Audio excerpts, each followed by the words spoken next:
मिसाल के तौर पर तुसीं किसी बंदे नूं आंदे हो कि मेरे उत्ते इतबार कर, मेरे उत्ते इतमाद कर, मैं नीयत दा ठीक हाँ, मैं तेरे नाल ठीक चलांगा। अगला बंदा तुहाडे ते इतबार कर लैंदा, तुहाडे उत्ते विस जांदा है, यकीन कर लैंदा, बिलीव ट्रस्ट कर लैंदा तुहाडे ते।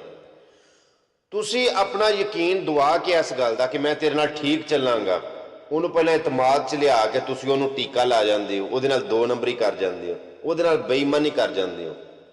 ਉਹਦਾ ਤੇ ਰੱਬ ਵਾਰਸ ਹੈ, बेड़ा गर्क तुसां अपना कर लिया। हकीकत बात तुहानूं दसां, अगर तुसीं किसी बंदे नाल दो नंबरी करो ना, वो बंदे नूं अगर तुहाडे नां दा कोई होर बंदा भी मिल जे ना, मतलब तुहाडे नां दा कोई बंदा मिल जे, तुसां ਉਹਦੇ नाल दो नंबरी कीती है ना, उन्हें तुहाडे नां दे बंदियां नाल भी नफरत करनी कि इस ना ਇਹ बंदे ने ठीक, या तुसीं ਜਿਹੜੇ ਇਲਾਕੇ ਦੇ ਉਸ ਇਲਾਕੇ ਦਾ ਬੰਦਾ ਉਹਨੂੰ ਮਿਲ ਜਾਏਗਾ, ਉਹ ਤੁਹਾਡੇ ਇਲਾਕੇ ਨਾਲ ਨਫ਼ਰਤ ਕਰੇਗਾ, ਤੁਹਾਡੇ ਪਿੰਡ ਨਾਲ ਨਫ਼ਰਤ ਕਰੇਗਾ ਕਿ ਨਹੀਂ ਯਾਰ ਫਲਾਣੇ ਇਲਾਕੇ ਦਾ ਬੰਦਾ ਨਹੀਂ ਠੀਕ। ਮਿਸਾਲ ਦੇ ਤੌਰ ਤੇ ਕਿਸੇ ਸ਼ਹਿਰ ਦਾ ਬੰਦਾ, ਮੈਂ ਕਿਸੇ ਸ਼ਹਿਰ ਦਾ ਨਾਮ ਨਹੀਂ ਲੈਂਦਾ, ਫਿਰ ਉਹ ਸ਼ਹਿਰ ਵਾਲੇ ਗੁੱਸਾ ਨਾ ਕਰ ਜਾਣ, ਕਿਸੇ ਸ਼ਹਿਰ ਦਾ ਬੰਦਾ ਵੀ ਕੋਈ ਗਲਤੀ ਕਰ ਜੇ ਨਾ, ਤੇ ਉਹ ਸ਼ਹਿਰ ਦਾ ਕੋਈ ਹੋਰ ਬੰਦਾ ਮਿਲ ਕੇ ਤੇ ਉਹਨੂੰ ਆਖਣਾ ਕਿ ਯਾਰ ਮੇਰੇ ਤੇ ਇਤਬਾਰ ਕਰ ਦੇ, ਉਹਨੇ ਆਖਣਾ ਨਹੀਂ ਤੇਰੇ ਸ਼ਹਿਰ ਦਾ ਅੱਗੇ ਵੀ ਇੱਕ ਆਇਆ ਸੀ, ਜਾਂ ਤੇਰੇ ਨਾਂ ਦਾ ਉਧਰ ਦਾ ਬੰਦਾ ਆਇਆ ਸੀ ਯਾਰ, उधर के बंदे नहीं ठीक, वो एक बंदे गलती की थी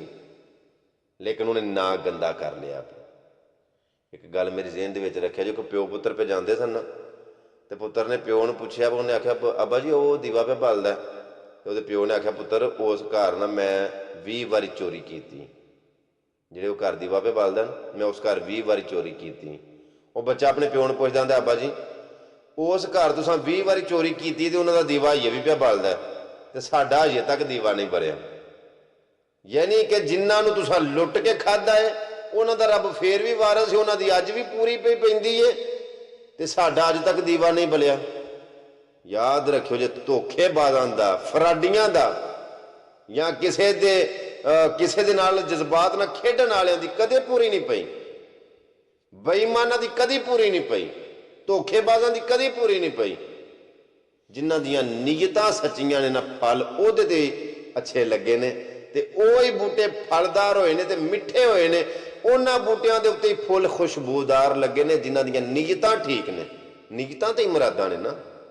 अगर तुसीं किसी बंदे दे नाल इस तरह दा काम कर जाओ ना, ते उस बंदे नूं अग्गों कोई बंदा होर आके आखे कि मेरे ते इतबार कर, उन्हें आखना मैं रज्जिया इंज दे इतबार तो, अगे भी मैनूं कोई जी लभे सन जिहड़े मैनूं इतबार दिवांदे सन। कदी किसी दे नाल ना खेडो, किसी नाल मजाक ना करो। अज तुसीं किसी नाल इंज करोगे ना, मैं कई बार अगे इस टॉपिक की गल सुना चुका, कल तुहाडे नाल उंज हो जाना है। फिर तैयार रहो, किसी लई खूह कड्ढीए ना तो अपना भी खाता तैयार रखना पैंदा।